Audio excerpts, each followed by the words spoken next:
Welcome to the Living to 100 Club podcast. Well, hello to everyone joining us today on our podcast. You're listening to one of our successful aging episodes this month on the Living to 100 Club program, and I'm your host, Joe Casciani. Each week, our conversations educate and inspire, helping you get the best out of all the years we're given, regardless of what obstacles come our way. Our guest for this program helps clients learn what is satisfying to them in their work and in their post-retirement years. Anthony Kuo brings his expertise as a career satisfaction coach to the Living to 100 Club podcast. What is satisfaction really? And how do we find that place that captures our true style, interest, and meets our needs? Anthony discusses his framework for working on these questions and his care card model for starting the discovery process. This is a thought-provoking conversation that will be of interest to all listeners. First, a little background. You are more than your job, and your career is more than a shiny resume, much more.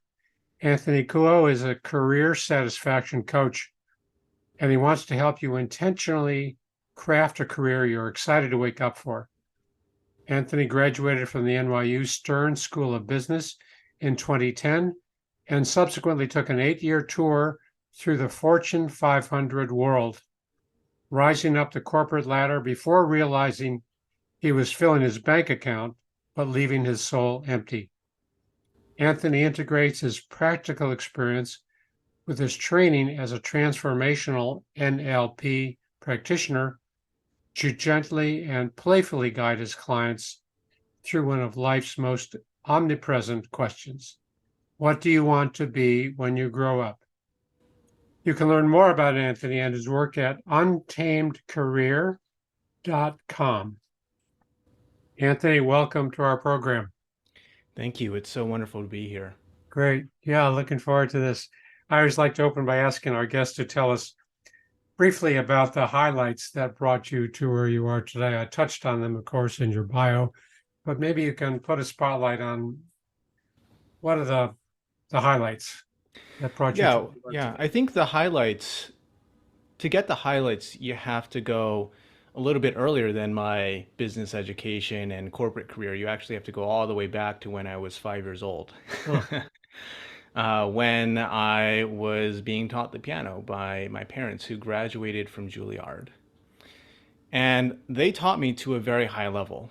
Both I and my brother are, when we were growing up, were very accomplished pianists. And to the point where when I was 17 years old, I performed a recital with my brother at Carnegie Hall. And here's the thing of it. My brother to this day still performs. He still loves it. He puts in a tremendous amount of energy and effort and love and dedication into practicing and performing on top of his demanding day job. And me, that performance at age 17 was my last performance. That was it. And I knew going into it also that it was, because I had a very strictly utilitarian view of it, that I was going to get on stage, get my recording, submit it to colleges for scholarship applications, and wipe my hands clean of it. And what a difference, right? Two brothers raised on the same household with the same talented parents. One that grew up to love the piano and one that was like, I could take it or leave it. And I think the big difference there is that it was a skill that I developed and I was very good at it, but it wasn't a skill that I actually enjoyed using. And that is the foundation of all the work I do, actually, as a career satisfaction coach. Interesting. Because we spend so much time and effort, and this is encouraged by our society and most often by our parents and our loved ones, to pursue what we're good at, right? Every career counselor out there is, well, what are you good at, right? And what I'm here to posit is that there is a really big difference between having a skill and actually enjoying your use of it. And so that is actually what happened to me in the corporate world. I was relying on skills that I had developed, but I didn't actually enjoy using. And so that set me down the whole Mm, mm. path of asking myself, what is career satisfaction anyway? How do you actually develop it? Is it possible? And the good news is that I have found that in fact it is possible, and it actually is quite predictable if you know what to look for. So that set the stage for you to start questioning, right? I mean, you go down a path that was very comfortable and predictable and difficult, I'm sure, but something that you were good at and you got some acclaim for. And then you said, well, maybe this isn't it. Maybe this isn't enough. Yeah. Exactly. So you trusted yourself enough to say, okay, I'm gonna make another turn. I'm gonna. It's easy to say in hindsight. In the moment, it was Yeah. quite a leap. Sure. Yeah, quite a leap. Yeah. And you didn't know if you could swim. No, no. Yeah. Or as one of my friends and mentors told me, it was a situation where I had to build the airplane on my way out the door, Ah, yeah. Okay. on my way down. Okay. Yeah. And hope you get finished. Exactly. Good. So tell us about your work now. You do some career counseling. What type of clients do you work with? What are their challenges? What's the setting? So as we've been discussing, I am a career satisfaction coach, and I work specifically with the feeling or state of satisfaction. And I work with people across a really broad range of their career and life stages, all the way from fresh out of college, sometimes even before graduation, where often the struggle they're having is they just feel lost. They don't have a direction, and they're looking for some traction. All the way up to working with executives who are either wanting to burnish their leadership skills, and but more often at that level, people are starting to question, what is my legacy, and they're starting to think about retirement. Uh, and it's an interesting thing that happens when somebody wakes up one day and realizes that what they've worked so hard to create no longer fulfills them, if it ever did. Sure. Yeah. So that question can come at any time, but I think what you're saying is that it comes in our middle to near retirement years. Where we're saying, is this it? As Peggy Lee said, is that all there is? Yeah. You may not remember that song, but I do. So is that all there is? Yeah. And then you're also working with people who are post retirement, right? And saying, what now? What now? Yeah. Yeah. So how do you define satisfaction? I mean, as you said, it's more than just kind of understanding your strengths and what you're good at. It's Hmm. how do you define satisfaction? How do we know when we're really satisfied? It's a good question, and it's a really important one, right? Because if we don't have a clear picture of what we're chasing, then how do we know when we've arrived? How do we know when we can say, ah, that isn't that nice? Yeah. And it's a tricky question because on one hand, there are some clear criteria that are pretty common. I won't say universal, but it's a very personal question that's going to be different for every single person you talk to. You ask 100 people how they define satisfaction, how they define career satisfaction, you're going to get 100 different answers. And so it's with that knowing that I engage with people that the first thing we have to do is to define their version of success, to define what satisfaction means to them. Mhm. Because one of the trickiest places people can get to that leads to that feeling of there has to be more than this is when we chase somebody else's definition of satisfaction rather than our own. I Mhm. experienced this, right? In my personal and professional life, I was chasing essentially my parents' version of success. I didn't know it at the time, and it was certainly not put upon me with any sort of malicious intent, if quite the opposite. Of course, uh, of course, I was given a template with the best of intentions. And it just so happened, as it is for so many of us, that that template is not what I needed. It's not what I was seeking deeper in my core. Sure. Sure. Yeah, it was a template that might have worked, but you said, well, maybe I need a different one. Yeah. Right. So satisfaction, I'm sure, is, if we can compare it to happiness, it's fleeting, right? It's not 100%. It Right. comes and goes, and like happiness, we can't expect to be happy all the time. Of We course. look for periods of happiness, and we try to keep moving toward that, but it's not going to be omnipresent, just like career satisfaction. So I'm, thinking about my listeners and their questions about satisfaction, career satisfaction, post career. It's going to be different from someone who's mid career, right? And someone who's maybe just kind of realizing their true potential, as opposed to the 60 or 70-year-old who's now saying, what is my post career satisfaction going to look Hmm. like? How do you compare the two? How do we how do we see the difference? Yeah. I've been asking myself the same question as I've been taking a bird's eye view of my clientele and seeing a very broad range, as I Uh-huh. mentioned, of clientele.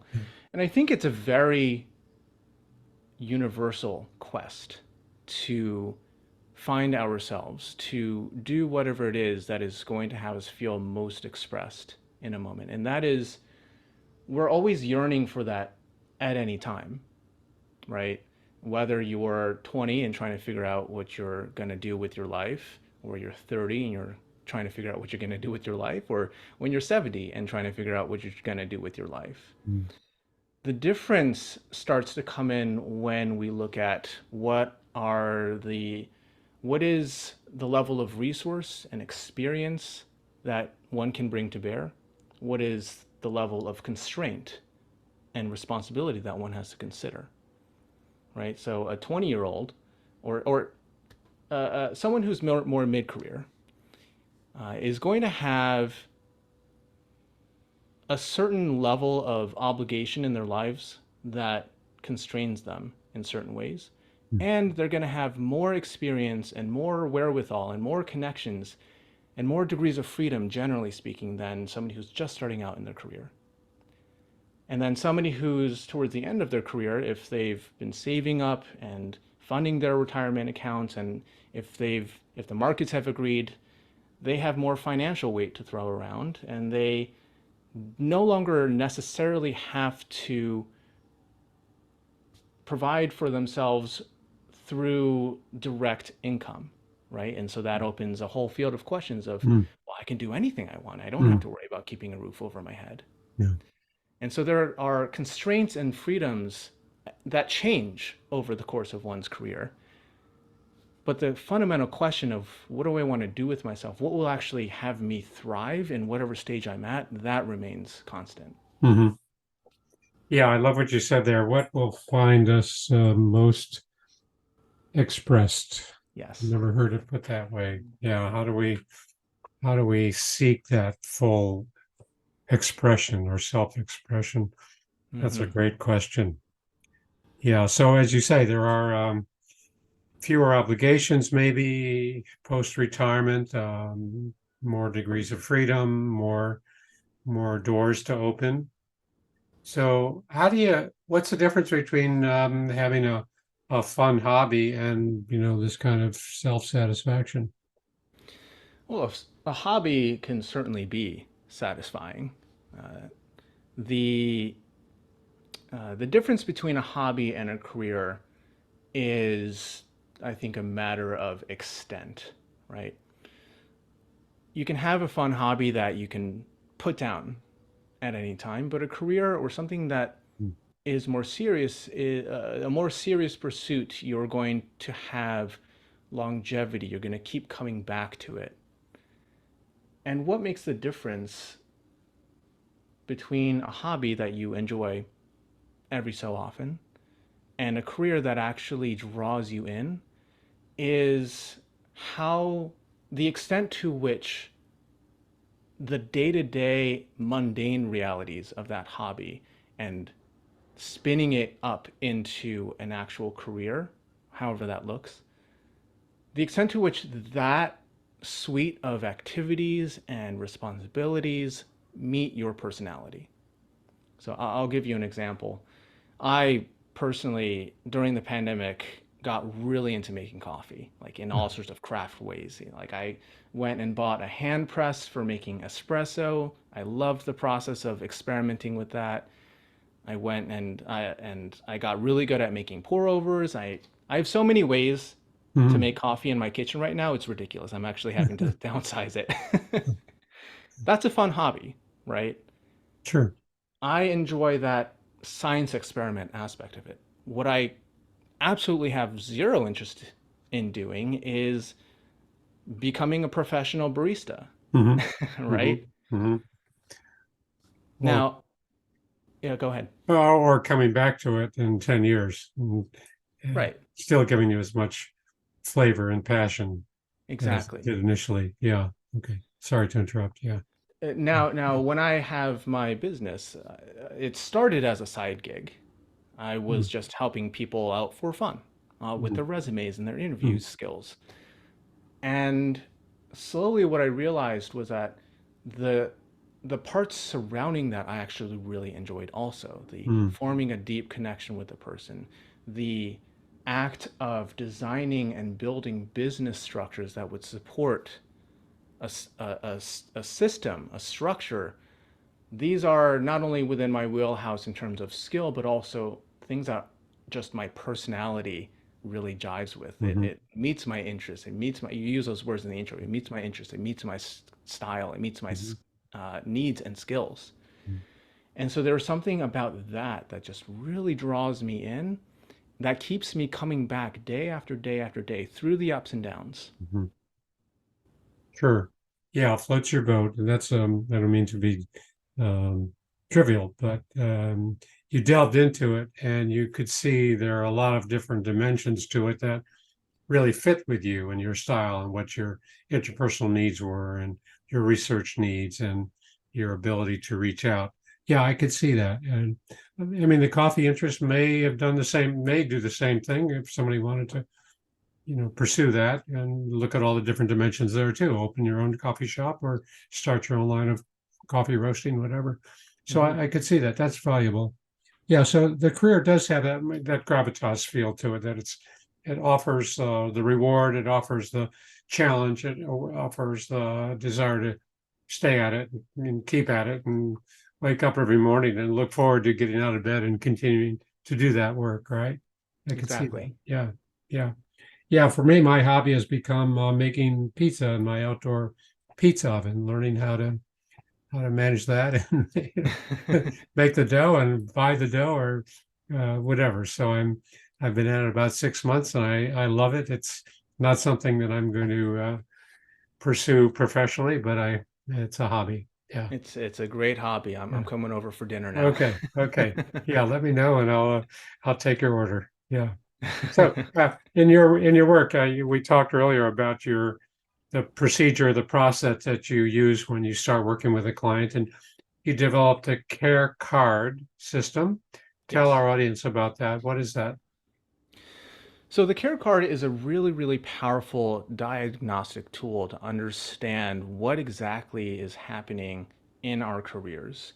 Uh, if you think about any given moment where you're satisfied or dissatisfied to a certain degree, it is good to notice the level of satisfaction, but it's even better to be able to point at what specifically is driving my satisfaction, what specifically is driving my dissatisfaction, because then it becomes actionable, right? When you have a clear idea of what you're liking and what needs to stay and what you're not liking and what needs to change, then you can actually go and do something about it.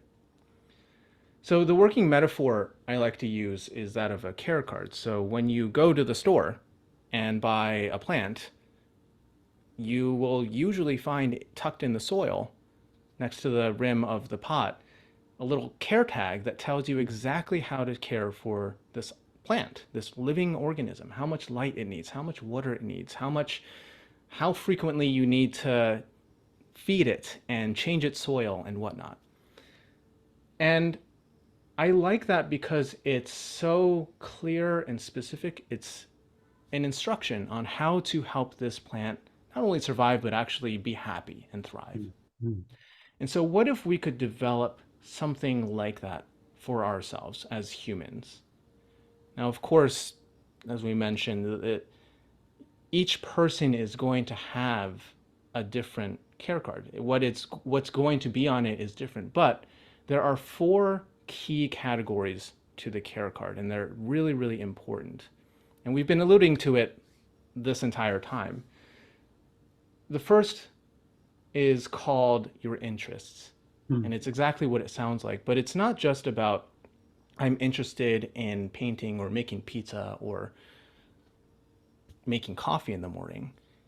It's what is actually energizing you about it. And in the absence of that core ingredient of what energizes us, what captures our attention, we get bored. So if you're bored in your career or you're bored with what you're doing, then interest is a really good place to look. Mhm. The next ingredient is style. And style is, well, it's the style with which you meet your interests. So are you going at it at full speed? Is it more of a sustainable pace? Are you doing it alone? Are you doing it in a community? Are you uh, doing a ton of research, or are you flying by the seat of your pants? There's infinite styles to meet. And the key question here is, do you feel like you belong? Are you in an environment, in a circumstance where you feel like you're just melding right in, where your style is not only accepted, but actually valued and appreciated? Or do you feel like a square peg in a round hole? Mhm. Mhm. And then we have our needs, Yeah. which sit underneath the interests and style. And really, the needs are what our interests and style are in service of. And often, when the needs are not being met, we feel violated, we feel angry, we feel disturbed. And when someone's needs are not being met, this is one of the bigger drivers I see of burnout in the workplace. So we have interest, style, and needs. And the fourth ingredient is skill, or I like to say your favorite skills. And I kind of leave them off to the last because typically our society puts so much weight in it being the first thing. Like, what are you good at? What can you do Mm. for me? What can you do, right? But by putting it last and appending that word favorite, then we get to inject our own interests Mm. into it. So that's the Mhm. care card. You have interest, style, needs, and skills. So that's a thorough process. I can see where somebody is really digging deep to understand, to answer these questions and fill out the card. Um, Mhm.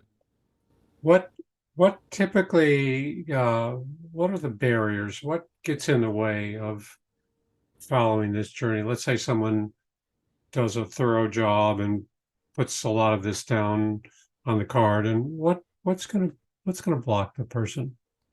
Uh, Two things typically. One is that these are big questions. This is a big topic, and it's one that often gets to our sense of ourselves and our identity. Mm.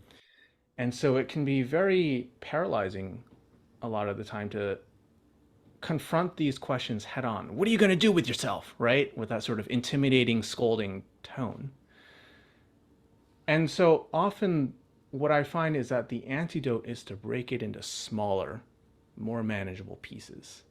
So instead of what are you going to do with your life, it's, well, what's something you enjoy doing? What's something you're interested in? Mhm. That's one of the functions that the care card does Mm. for us in the process is it takes this giant question and breaks it down into like 16 in sequence. Mhm. Sure. Um, the second thing that gets in people's way is, quite honestly, just being stuck in an old mindset, Huh. uh, where one of the first one of the questions that comes after creating the care card is, okay, these are my needs. This is what I need in order to thrive. The follow-up question is, where can you find that? How can you find that out in the world? And Hmm. there's a really fun brainstorming process where we generate ideas of how one might actually meet their care card. And almost immediately, I see this in 99.9% of the time, almost immediately we cross a threshold where it gets too real Hmm. and someone says no. Hmm. It could be an internal voice, it could be an external voice, or it could be an internalized external voice, and just goes, no, I can never do that. No, that's not possible. No, that's not for me. I'm not that kind of person. Uh, and because career is so attached to our identity, there is a certain element of our systems of belief and identity that kind of need to come along the ride with us. Sure. Sure. Yeah, redefine ourselves. I mean, what you're talking about is leaving that comfort zone, leaving that familiar, predictable, low anxiety place. It may not be as challenging as, enjoyable, but it's comfortable and it's safe. So, It's yeah, safe. I can see that redefining ourselves, looking at maybe not just, as you say, breaking it down in small steps. And I was thinking, well, breaking it down into shorter time periods too. Yeah. Like, Hmm. here's something for the next year, not for That's the right. next 30 years. Right. Yeah. Yeah. Yeah, Yeah. exactly. And it's also a matter of making it safe to explore, Sure. right? Uh, the part of the difficulty of having such broad exploration is that it challenges who we think we are. And when we challenge who we think we are, there's a sort of a defense mechanism that comes up. And so whenever that happens, like it happens pretty often in my work, and whenever it happens, the the best reaction for both me and the person I'm working with is to treat it with curiosity and respect, because Hmm. there's something very important being communicated whenever that happens. There's something important that must be preserved and is asking to be preserved. If only we could find out exactly what that was. And if we Sure. can preserve that core, then we can change things around it. Yeah, there's always a safe landing place. Yeah. And I could see that, even though sometimes it might feel like we're building the plane on the way down, there's always a safe landing place too. And we can take little steps out of that and see what it's like, see what the temperature is like. So, can you use that care card with somebody who's retiring after Oh yeah. 40 years as an accountant or a doctor or a writer or a nurse, or can you use that? Oh And sure, of what would course. what would a successful care card process look like for Well, the senior? when somebody's going into retirement, it's not like they stop existing or doing things, right? In the absence of a formal container of a quote unquote career, they continue to be.